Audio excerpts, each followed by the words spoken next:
Hello students, today's topic is multiple correlation. Simple correlation में हमने 2 variables की study की थी. Multiple correlation में हम 3 और more variables की study करते हैं. So we called it multiple correlation. ठीक है, इसमें 2 variables होते हैं. First is dependent variable, second is independent variable. जब भी हम मल्टीपल कोरिलेशन की स्टडी करेंगे तो उसमें एक ही डिपेंडेंट वेरिएबल होता है और दूसरे जो 2 वेरिएबल्स होते हैं वो होते हैं independent variable. Let us understand it by an example कि अगर आप किसी भी पर्सन के वेट की स्टडी करते हैं, वेट हमारा किस पे डिपेंड होता है? हाइट प्लस एज पर. स्टडी कर रहे हैं 3 वेरिएबल्स की. First is weight, second is height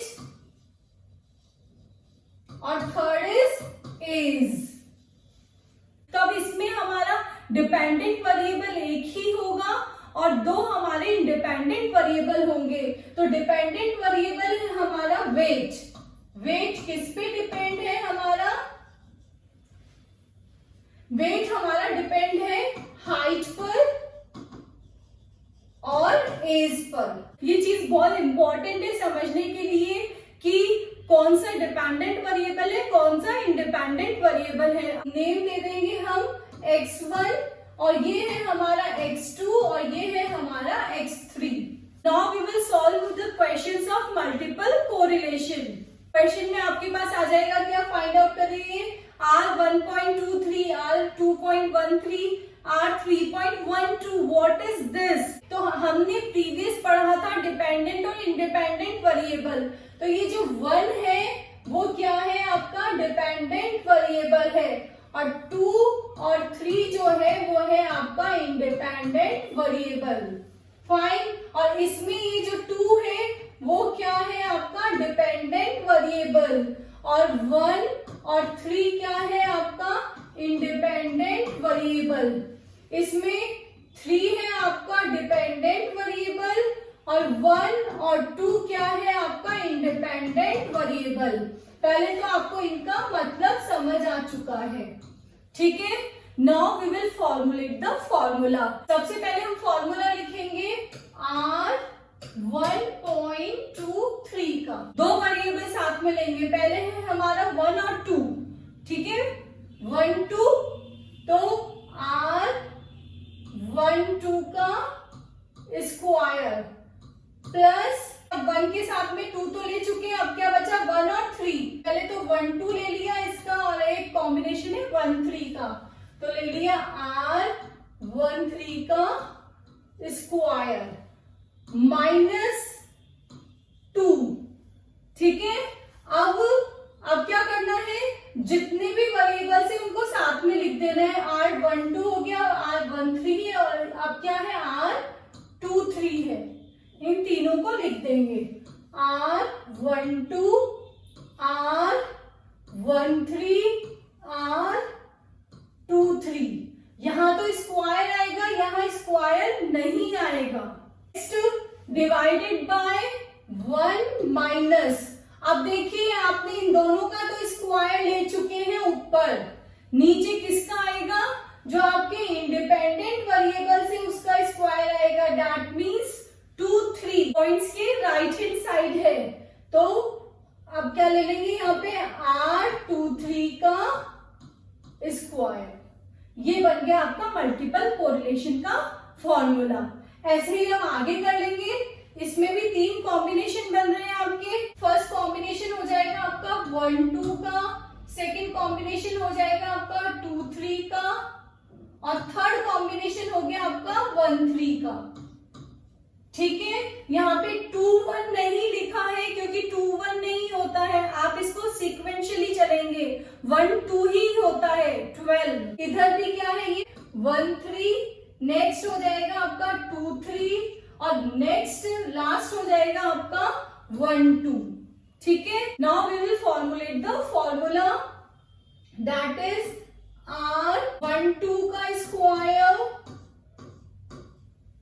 plus R 2 3 का स्क्वायर, ठीक है।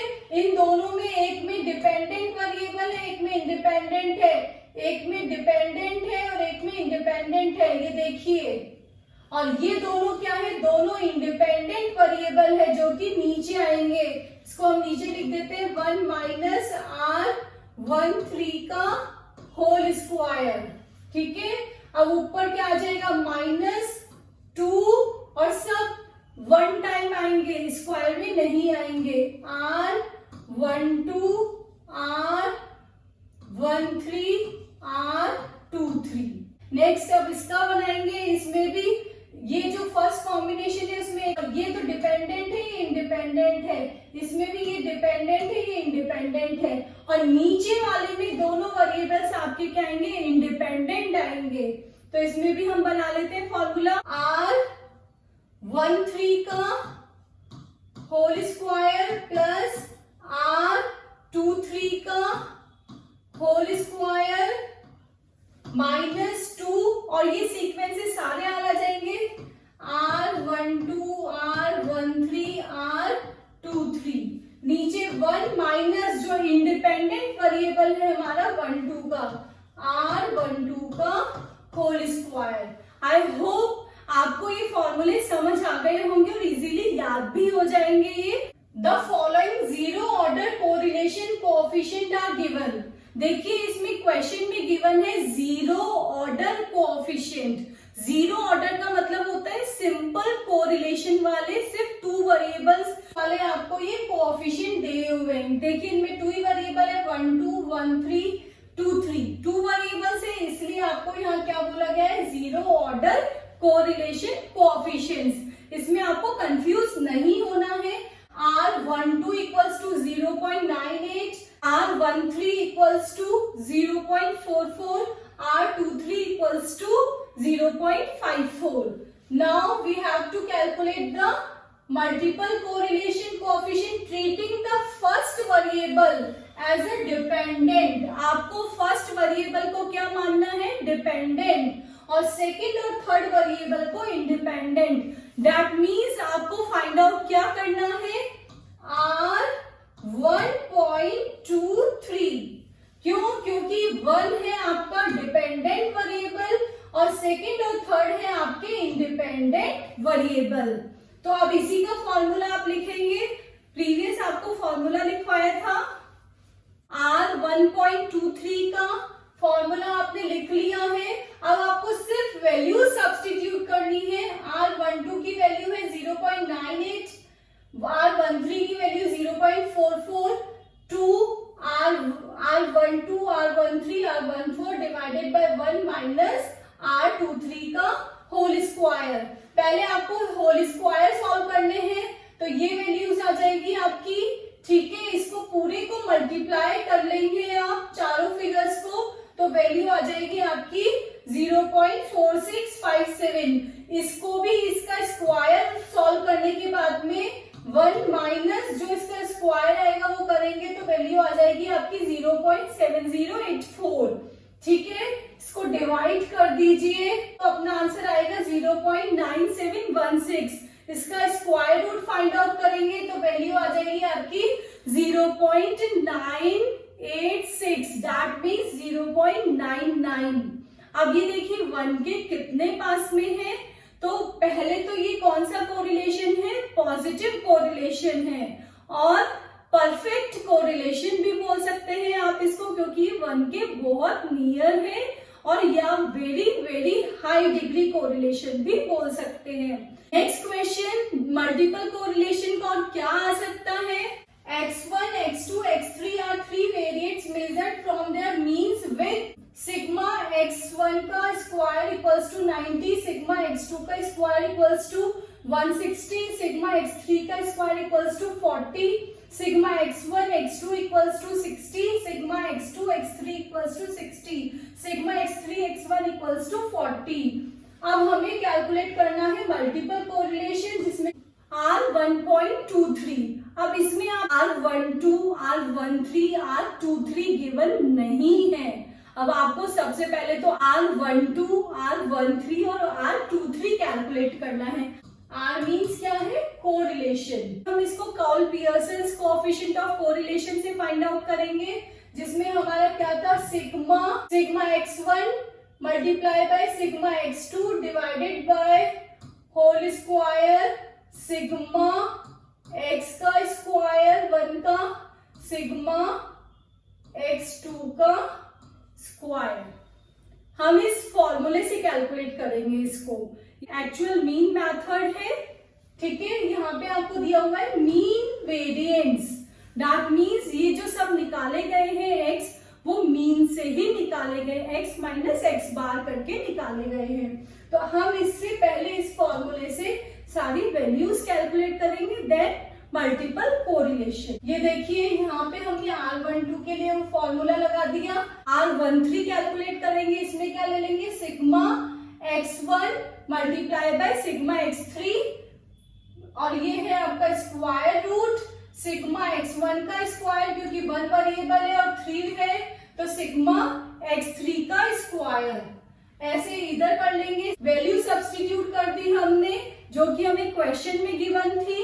ये देखिए इधर सिग्मा x1 x2 की वैल्यू थी 60, सिग्मा x1 का स्क्वायर था 90 और सिग्मा x2 का स्क्वायर गिवन था अपन को 160। इसको सॉल्व कर लिया पहले मल्टीप्लाई करके स्क्वायर रूट और फिर डिवाइड कर दिया, वैल्यू आ गई हमारी ये R12 0.5। इधर इसमें भी हमने सिग्मा x1 और x3 की वैल्यू सब्स्टिट्यूट कर दी 40, सिग्मा 1 का स्क्वायर है 90, सिग्मा 3 का स्क्वायर है 40। ये सब्स्टिट्यूट करके वैल्यू निकाल ली हमारी 0.67, और सेम प्रोसीजर हम इसमें कर लेंगे, इसमें वैल्यू आ गई हमारी 0.75। तो नाउ फाइनली आपके पास R12, R13 और R23 आ गया है। अब इनको हम मल्टीपल कोरिलेशन के फॉर्मूले में सब्स्टिट्यूट करेंगे। ये फॉर्मूला है, सारी वैल्यूज को सब्स्टिट्यूट कर दिया है। R12 का स्क्वायर 0.5, ये R13 0.67 और इंडिविजुअल 0.5, 0.67, 0.75, इधर 1.75। पहले स्क्वायर्स को सॉल्व कर लिया, इधर मल्टीप्लाई कर दिया, इसके स्क्वायर कर लिया, फाइनली इसको डिवाइड करने पे वैल्यू आई है 0.4489, जिसका कि हमने स्क्वायर रूट निकाला, वैल्यू आ गई 0.67। This is our multiple correlation R1.23। ठीक है, ये हमारा पॉजिटिव है, मॉडरेट है क्योंकि ये 0.75 से नीचे है इसलिए।